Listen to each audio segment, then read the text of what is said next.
Hey everybody, before I get started, I just want to mention a couple of ways that you can engage with me on a more personal level. I have a few avenues set up and I keep focusing on one, and I figured, why don't I make a short little video talking about all of them real quick before we get into these episodes. So first thing, Patreon. There's a link in the episode description, and every episode description to the Patreon, as well as a video on the feed called Major Announcement that has all the details of what each tier offers and how much they cost. I implore you to check that out. I offer a lot of cool shit for my patrons. Second thing, the Discord channel. There's also a Discord link in the episode description, and in every episode description, I have multiple channels set up there for each show that I'm covering, and it's a great way to just engage with me. I have a channel set up for MMA talk as well. I'm a big MMA fan, so if you're an MMA fan, you can check that out as well. There's a link to the Discord in the episode description. And then lastly, the Facebook and Twitter. Social media. Follow me on there. I post news on there. When I say news, I mean like, hey, I'm stopping covering this show. Hey, I'm starting covering this show. Let me know what you think about this. I do live watches of things on Facebook where like I'll check in and say, I'm watching so-and-so show. And then I'll like live comment while I'm watching it. And that'll be cool if maybe you watch that show too and you want to watch along with me, or you're watching it later and you will see my thoughts, which are usually pretty entertaining because I'm usually pretty high when I'm writing them. So check out all those links in each episode description, and let's talk about this episode. Peace. One mic. Yeah. All I need is one mic. Yeah. All I need is one mic. Hey everybody, welcome back to One Mic, and today I'm here to talk about Season 2, Episode 8 of Apple TV's Foundation, entitled The Last Empress. This episode title revolves around the one and only Demerzel, who I think if she has her way, would be the last Empress, as she's clearly not bought in on the ending of the genetic dynasty. Man, holy fucking shit, was that a great fucking episode, man. Like, listen. I said at the end of my video for episode 7 that the first time I watched episode 7, I was high. So I had that whole thought about whether I could play the wind instruments and unvoice at the same time. I was watching this episode high last night too, but I was fully fucking engrossed in this episode. I went to bed still high at 3 a.m. with a smile on my face thinking, I don't care if I don't get any sleep tonight. Staying up for that episode was absolutely fucking worth it. The first 20 minutes of that episode were insanely fucking good. Like, I paused it after the scene at the execution, at the cleric's execution, and I'm just like, there's 40 fucking minutes left in this episode. This is crazy. This episode even did like little things, like answering questions I had from previous episodes, interesting callbacks, showing a great attention to detail, and I'll get into all those little things later, but let's not waste any more time. Let's get straight into talking about what happened in this episode, because lots of great shit to discuss here, you guys. So, in the opening scene, Dusk discovers Rue in Demerzel's quarters, and we get the information dump of the century. Dusk says Rue shouldn't know about the servant passages because 1, they're a secret, and 2, I personally oversaw the erasing of your memory. What the fuck? So Rue reveals that Cloud Dominion has the ability to restore memories, as she has all of her memories from her time on Trantor that weren't on the sex tape. She adds that she's in Demerzel's quarters because she's made it clear, she being Demerzel, that she's a threat to Sereth and wants to know how the last remaining robot came into the service of Empire. Dusk then says a phrase that we hear him repeat many times, both in this scene and the episode as a whole. He says, she will always be here as she always has been. He later says he doesn't know or remember why he keeps saying that phrase. Rue suggests that he's just as programmed as Demerzel is, and wonders if the phrase was planted in his head and why, and then calls back to the sex tape watching scene by offering to remove the figurative cotton wad from his mind. Standing in front of the mural, Dusk tells Rue the story of the robots. He says they used to live together in harmony, but unsurprisingly, that's me saying this, not Dusk.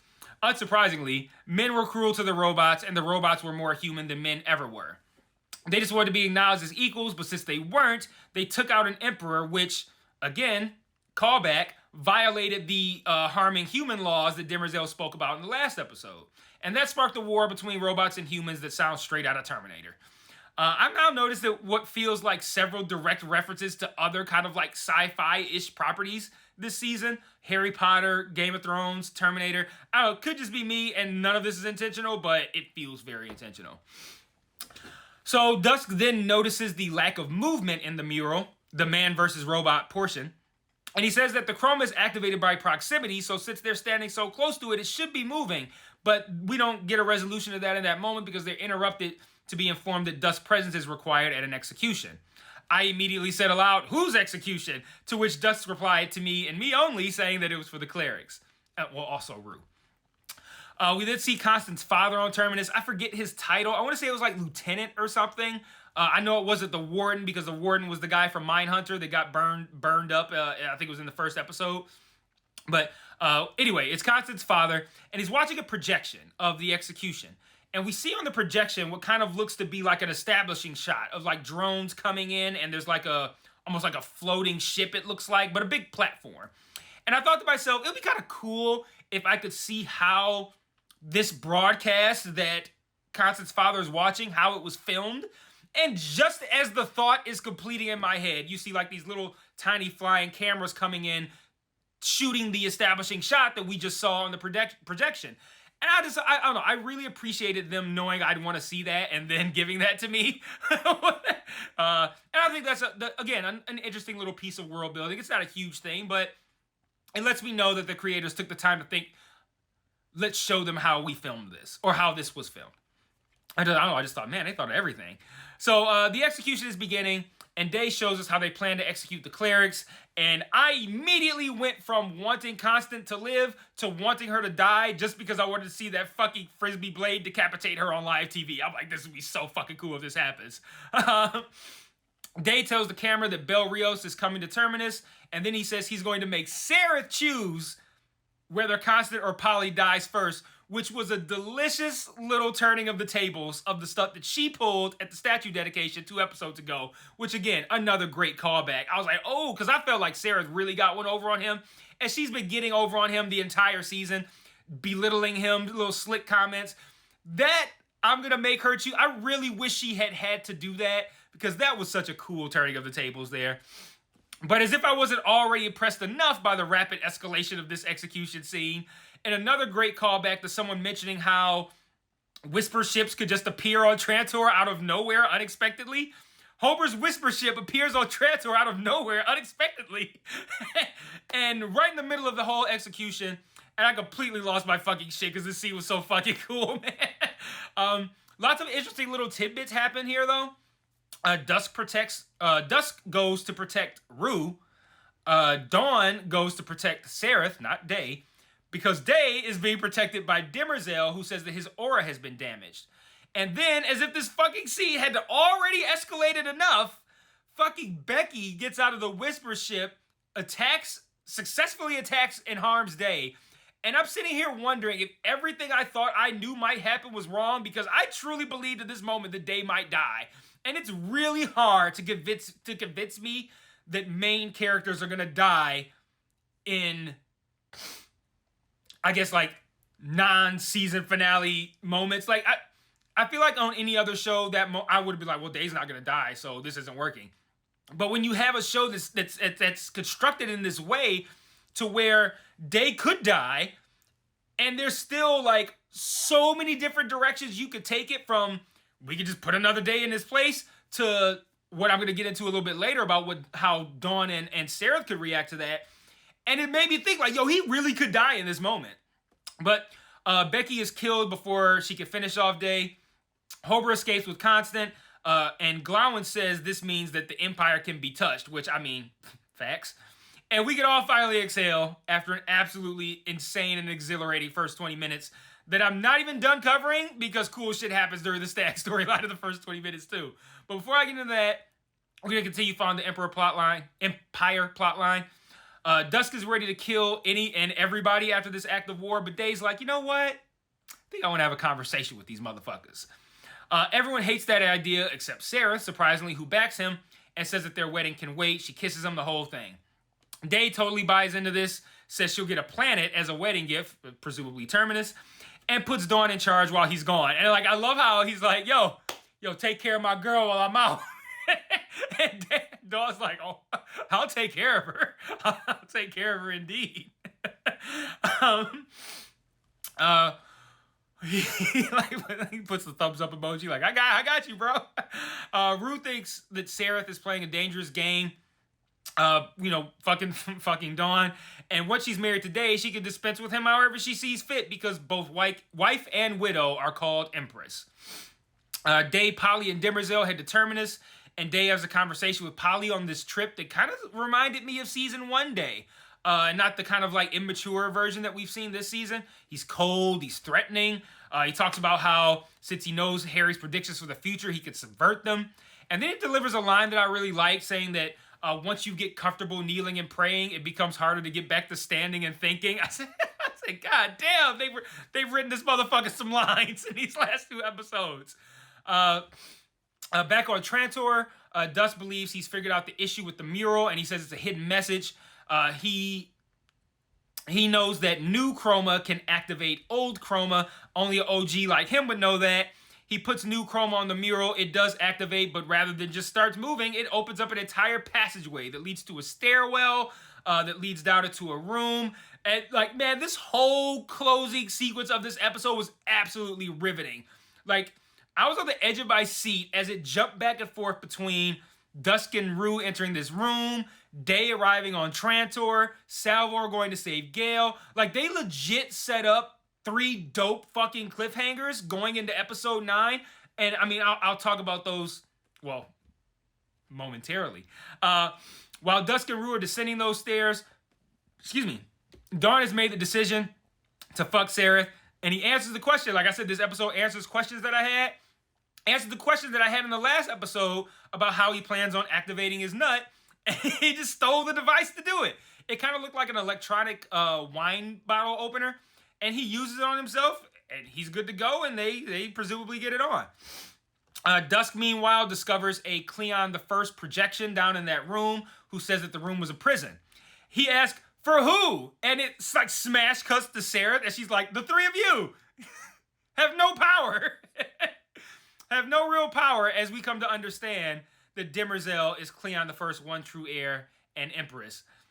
I really like that cut. Like, prison for who? The 3 of you have no real power. It's Demerzel who's in charge. Dusk says it's in Demerzel's programming to protect the dynasty, and Sareth asks, well, who programmed her then? Which I think is a really good fucking question, Sareth, and I look forward to getting an answer to that. I'm going with Cleon the First as my answer, and I'm also going to pose the question of, is the decreased amount of memories in all future Cleons tied to anything that would surround Demerzel's true nature and role? This is actually a good point, I think, to pause and talk about some of these developments that I mentioned a moment ago. I've been asking all season about Demerzel's motivations, and it does feel very much like she's the Varys of this show. When she said last week she serves Empire, which she's constantly been seemingly like she's trying to talk Day out of this marriage. She's meant to protect Empire and the genetic dynasty, right?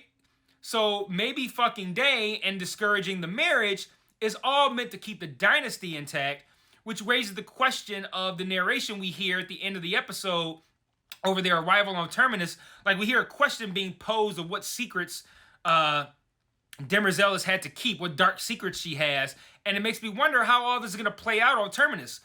Is this the, well, for one, this is one of the cliffhangers I was talking about, but will Day arrive on Terminus, start the second crisis, and destroy Terminus? Early in the episode, Salvor asks Vault Harry if Terminus survives, and he doesn't answer the question. But on the other hand, is Demerzel so concerned and worried looking because she knows if things don't go the way she wants on Terminus, she might have to kill Day in order to preserve the genetic dynasty, which she obviously wouldn't want to have to kill Day. Either of those things I feel like have an equal chance of happening on Terminus in these final 2 episodes. But if the second thing happens, how does that change what's happening on Trantor?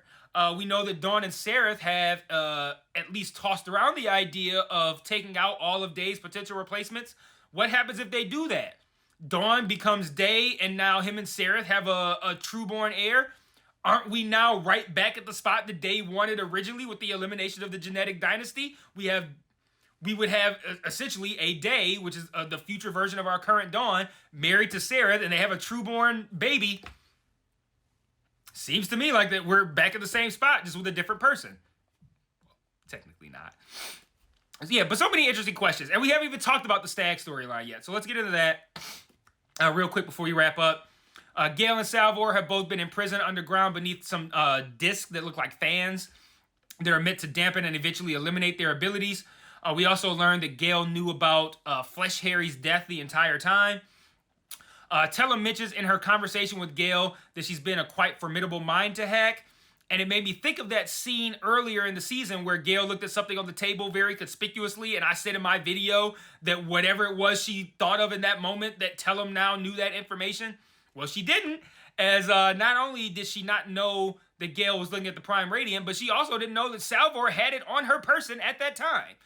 Salvor used the Prime Radiant to talk to Vault Harry. As you know, we learned, again, callbacks, we learned last week that the Prime Radiant can be in multiple locations at once, or that might have been 2 weeks ago. She uses Vault Harry to help her figure out how to get out of this hole. Now, before I continue, we gotta talk about what happened here. For starters, I love how Vault Harry intuited every single thing he wasn't supposed to know solely by Salvor being present. She didn't tell him shit. Like everything. The existence of the other Harry, the fact that he's the left hand, the second foundation, all of that stuff. He intuited everything just from like, hey, what are you doing here? And he just figured everything out. Which again, callback, because Salvor even said, like, isn't the Vault version of you smart enough to figure this shit out anyway? And then she went and made that, she basically brought that scenario to life by appearing there and helped him to figure it all out. Then, right as she's leaving, she brings the future into play even more. She asks him about Hober Mallow, and we learn that it's Salvor who prompted Harry to put the Hober Mallow message on the Vault in the first place. So she put the entire Hober Mallow plotline into, put those wheels into play with her knowledge of the future. Harry probably didn't even know why he was writing Hober Mallow's name on the outside of the Vault at that time. He's like, well, she got information on the future, so this must be important. I also liked how when Vault Harry visits with Constance's dad, he's like, man, how am I supposed to get through all this? His advice was like, wait and see. Like, you piece of shit. You're supposed to be the most knowledgeable motherfucker of all time, and that's your advice, to wait and see? Anyway. Harry tells Salvor how to escape, and she does, but we never actually see her reach Gale, which is, again, another interesting cliffhanger. So Gale's tied to, like, a concrete slab, like Indiana Jones, and we learn that Tellum has been inserting her consciousness into the minds of younger bodies for generations. So every six or 7 decades, she does this. And she's gotten increasingly more powerful each time. Putting herself into Gale's body with Gale's already magnificent abilities would just essentially make her unstoppable. She even says that it was her, this was really mind-blowing, that it was her that put the thought of leaving Synax into Gale's mind in the first place. And Gale's like, oh no, I figured out the math thing, the abacus, was like, I figured that shit out. Like, no, it was that. No, Tell's like, nah, I put that all in your head. That was crazy. That was crazy until she says something even crazier and described the way Gale's consciousness is going to fade away. She's like, I will always listen for you. And I'm like, what's that gotta feel like to know that that's your immediate future? To be the back seat of someone else's consciousness destined to soon fade away. Like, that's gotta be fucking scary. But I guess it would serve her right from Harry's perspective after he put her in that knife all that time. But here's what I want to close on and what makes this so interesting. The process starts and we don't see Salvor arrive. What if Salvor arrives and stops it, but we don't know if she got there in time to stop it before the process was completed, and then the show is then ambiguous about whether or not Gale is Gale on the inside. Like, is that Gale or is that Tellum? Like, that could be one of the coolest fucking things any show has done if they could do it right. And I feel like they're gonna do that, and I'm absolutely fucking excited to see how that ends, how this season ends. I am completely 100% all in on the idea of them toying around with whether or not Tellum successfully put her consciousness into Gale's body. Because there's not, if they do not definitively stop this process, there's no way they could possibly know. Because of course, if Tellum's in there, she'd be like, no, it's me, Gale, don't worry about it. So, really super excited to see how this ends. Man, what a great fucking episode this was. That's all I got for this week. I'll see you guys next week for episode 9. And until then, oh, wait, no. Oh, Hober and Costa fuck, and Bel Rios apprehends their ship. And until then, peace.